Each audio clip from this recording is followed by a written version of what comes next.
going to try to make this as concise as possible. I'm running, so my hands are cold. It's kind of nippy here today. But I just wanted to share a message with all of you that have been really anchored into your faith and into your belief, and keep holding strong in that against all odds.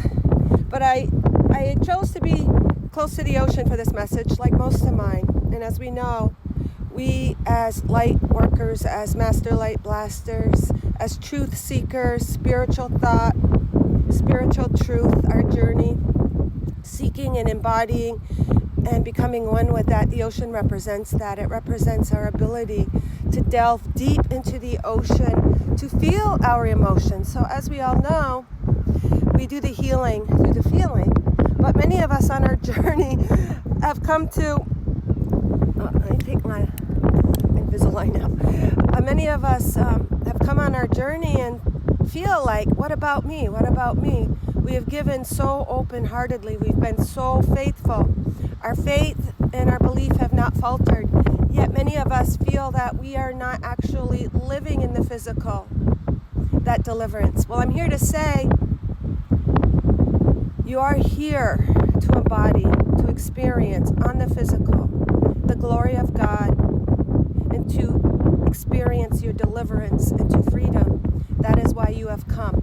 The journey has been arduous. It has not been easy. You've given and given and given. Your intent has not always been received for the truth that you wanted it to. Hence, still anchoring strong. And the song that came to mind this morning when I got up was, I'm going to harden my heart and swallow my tears. Well, that's what many of us have done. We've hardened our heart and swallowed our tears unknowingly, or not deliberately. And yes, we can maintain both. We can have a hardened heart and swallow our tears, yet maintaining this frequency of a master, of belief, of faith, of holding that light.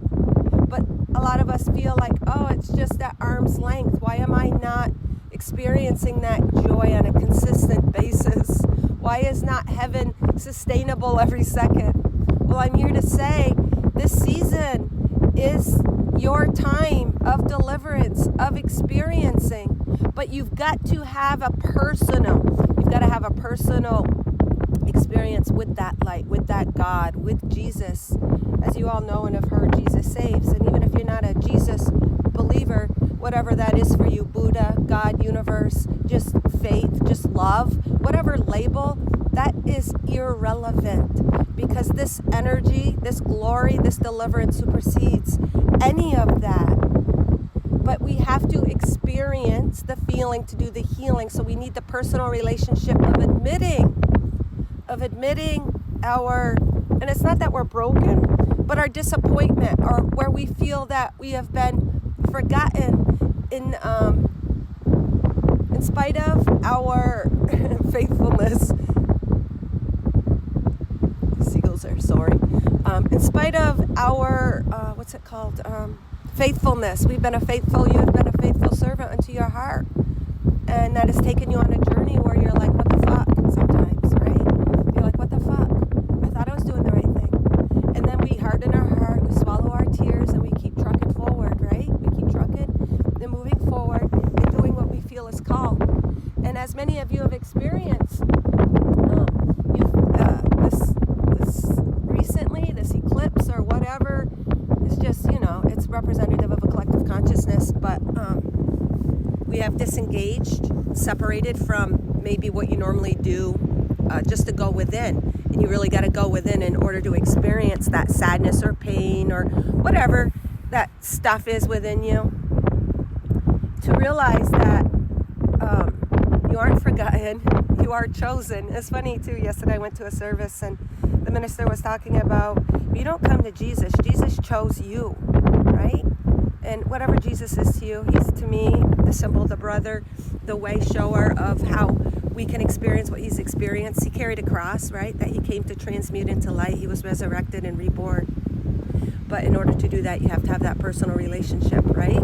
But whatever that relationship is for you, or whatever label, like I said, it doesn't matter. But anyways, they said that you were chosen. You were chosen. And a lot lot of us on our journey forget that. We think we forget that we are really, really loved, and so we produce and create these experiences that contradict that, because after all, our frequency creates our reality, right? We're co-creators with God. We're not separate from God. We're not separate from Jesus. We're not separate from the universe. It is all one. So when we have those emotions within us, we tend to co-create these circumstances until we finally just open up and allow that flow of the ocean to come through us, the tears, the pain, whatever, the feeling of being forgotten, the feeling like you see all these people that seem non-spiritual, but they're successful and happy and achieving and receiving everything they want on the physical, and we know it's not about that, but we're sometimes like, what about me? And then we harden our heart and swallow our tears and we keep trucking and moving forward, right? And a lot of us, because of that, have disengaged right now, or taken that pause, going into that hermit mode to experience that connection and to have that moment to reveal to ourselves and to have that communication and connection. And it is time now for your deliverance. As I was running here to the beach, I saw this little pussy willow, right? Pussy willow. So I looked up the meaning because I knew they had a spiritual meaning. And the meaning is protection, fertility, resurrection, rebirth, right? So how appropriate. And during this Easter season, and any of you that follow the Easter season in the ways of Jesus being resurrected, well, you are one with Jesus and you have come to do no less than him. So you are here for your resurrection. You are here for your deliverance. You are here to embody. What hit me is, what the fuck good is it to be human and have all these beliefs and faith and not actually experience it? Well, that time has ended, guys.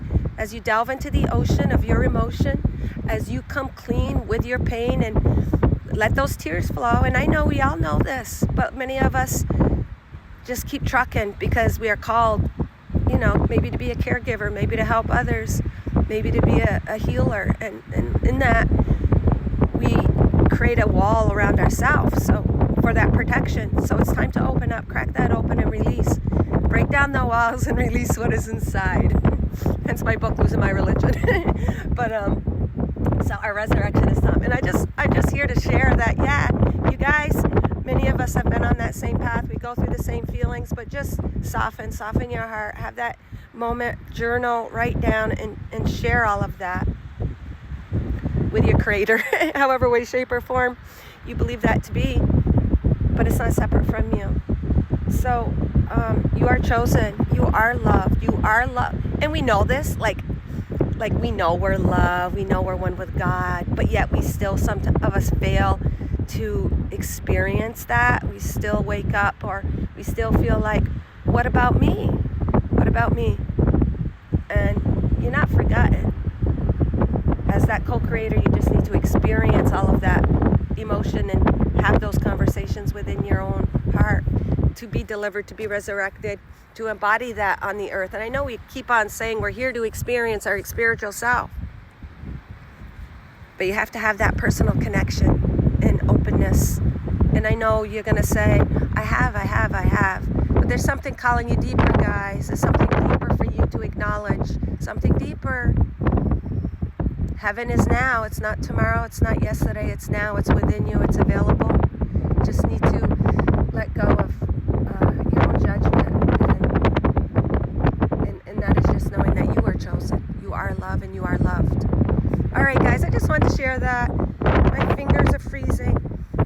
This little pussy willow. And even if it's not a pussy willow, like maybe it's just a branch sprouting. But as always,